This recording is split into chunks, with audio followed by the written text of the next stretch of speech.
So, Louisa, Mags. tell me about you.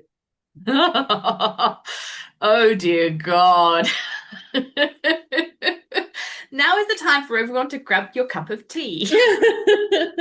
All right, let me pour another. No, I think you're referring to biographies and how to develop your online presence in a way that actually captures imagination. And to be very, very honest, I suck at this because, as you know, I like to write a book when I only need 20 words. And Yeah, you tend to think all the details are important. I want to share, like when you ask me, I've done this before, I think, in a couple of podcasts, and sort of tell me about, I start at the start, and I kind of do and this year this happened, and then in that year, and then I did this, and then that happened. So you have been trying to educate me through the storytelling that you do of how to shorten how I talk about myself and be more succinct. It's not only about shortening or being more succinct, it's also about what are the details that are relevant for the purpose of where you're putting this information. Mm. And so an about me page will require something different than a speaker bio or a social media post that introduces what you do, right? Like, so I think part of part of why it's important, and I think also part of why it's important to go back and Mhm. see if you want to change something from time to time, is because we as people change, our business changes, how we think about our website changes. And so we sometimes have to sort of go back and then think about what are the things that make sense to be part of this particular um, uh, uh, piece of writing. Like when my focus was very much on the interviews, um, uh, and interviewing people and creating these sort of profile pieces for people, I would like put in all the sort of different ways that I've interviewed people, Mm. and when I was 18, 18, I just had to think of when the Dutch Constitution was written, because it was the celebration of 150 years of the Dutch constitution, and there was like a series of radio interviews where they selected high school students who were to interview like prominent politicians, and I was part of a group of people from my school who got to interview the then Minister of the Interior, Yeah. Hans Dijkstal, um, uh, which will mean nothing to I was going to anyone say I've met, Gesundheit. but sure. But it was a big deal, right? Like, and so I included that story in my bio because it showed that even as a teenager, I interviewed like this. I had the opportunity to interview this big person. Actually, also he was a very tall man, but also he had a very important job, Okay. and it was very fun, and he I got compliments from him as well. He was like, I think you should become a politician when you grow up. And I said, I don't think so, because I like people who answer my questions.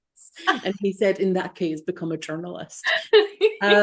So like it was this really, it's a relative, it was just a day Mhm. when I was 18, but it becomes relevant when you share it in the context of I interview people. That's Yeah. what I do, is asking people questions.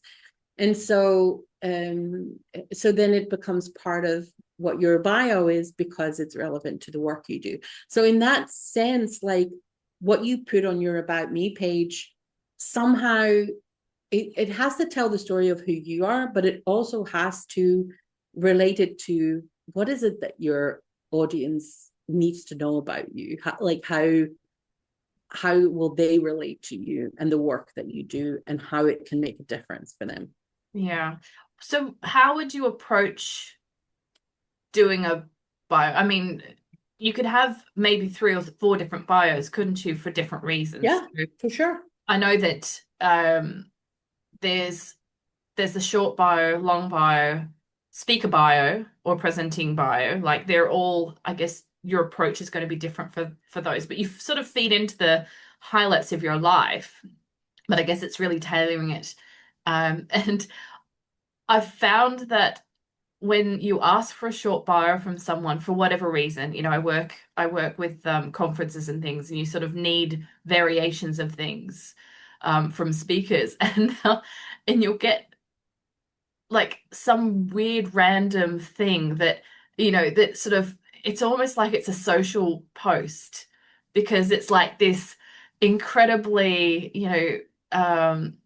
over the top over the top statement about someone, about how fantastic they are, and then Yeah. you get to their long bio and it's so dry. Like, and I mean, I write dry bios. It's what we're It working is on, a but particular talent you have.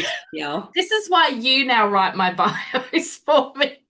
But I think, okay, so what I would do and what I generally do for myself is to just create something long form, like, and just include all of the things that I think might be relevant. So, pull a Louisa, Mhm. just include all of the detail. And then from there, start thinking, okay, so this bio needs this, right? Mhm. Like for my website, I want people to understand these things about me. This is important. These are the important things they have to understand about who I am as a person. And I think it's important that your bio doesn't just become a CV, because that's why you have a LinkedIn profile. So yes, you can mention qualifications that you have when they are relevant. You can share some of your achievements when they're relevant, but also include some of just your life experiences, right? Like keep a little bit of a mix of those things. And just think, okay, what is it that people need to get from this? Always remember that you're writing for an audience, you're not writing for yourself. So consider your reader and what they need more than consider yourself and how good you want to sound. I think that's my And problem often and is and also, can I just, pet peeve of mine is that, and I do this sometimes and I hate it when I do it, but we have a tendency to write in the royal we, or to write in third person. And especially on your website, I would say if you are a solo business owner, just write in singular and write in first person, because you are the person who's writing the email or you are writing the website. Like, I don't think I think people tend to feel the pretense of that. mm, Um, and I don't like, it's a way to sort of create distance between us and our audience. And I think when our business is, they are going to be working with us, let them see who you are. yeah. Try not to create that distance so much.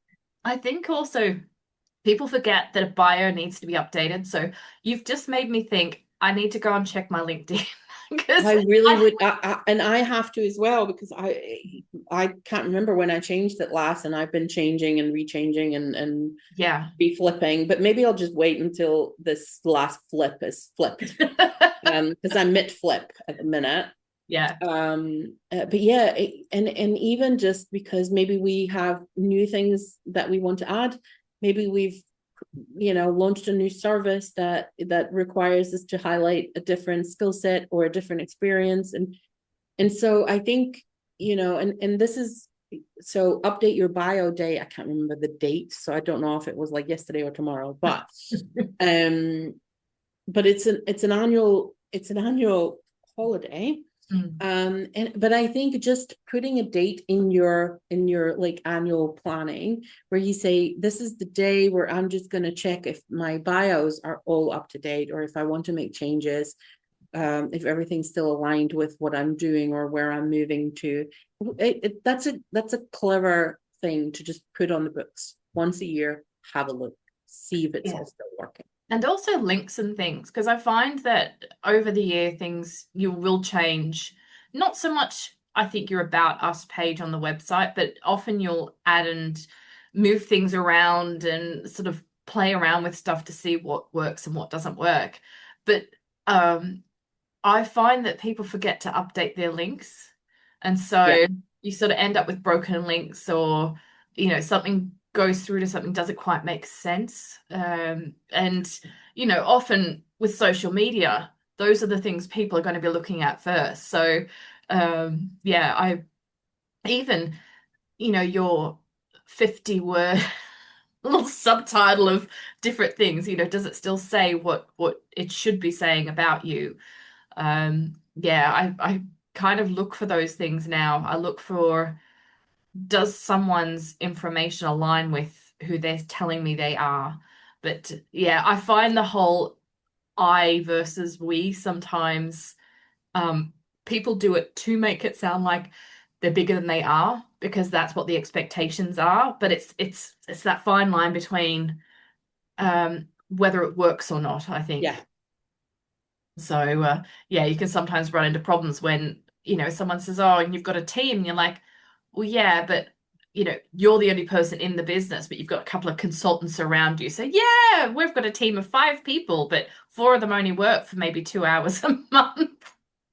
I just think like, we have this sort of idea that um we have to sort of project this professional image. And I think, especially when the people will end up just working one-on-one with us, they're going to get to know us as people as well. And so let them see the person they're going to be working with. And some people will not vibe with that, will not resonate with who you are as a person. Well, you don't want to work with them anyway. Yeah, and I They'll find end up being funny stories like we talked about last week. yeah. I find I find that my humor doesn't really, uh, I've got a weird sense of humor, and I think sometimes I worry about trying to put that in because it will be odd to people, but when they get to know me, they kind of know that I could be a little unusual, and I can be funny. I like to think I am, but when I write, I'm so I find normal. you freaking hilarious. And I'm really trying not to swear today, but also at the same time, I'm like, when you work with me, there's gonna be swear words are gonna slip in. So if that is offensive to you, I am probably not your kind of consultant.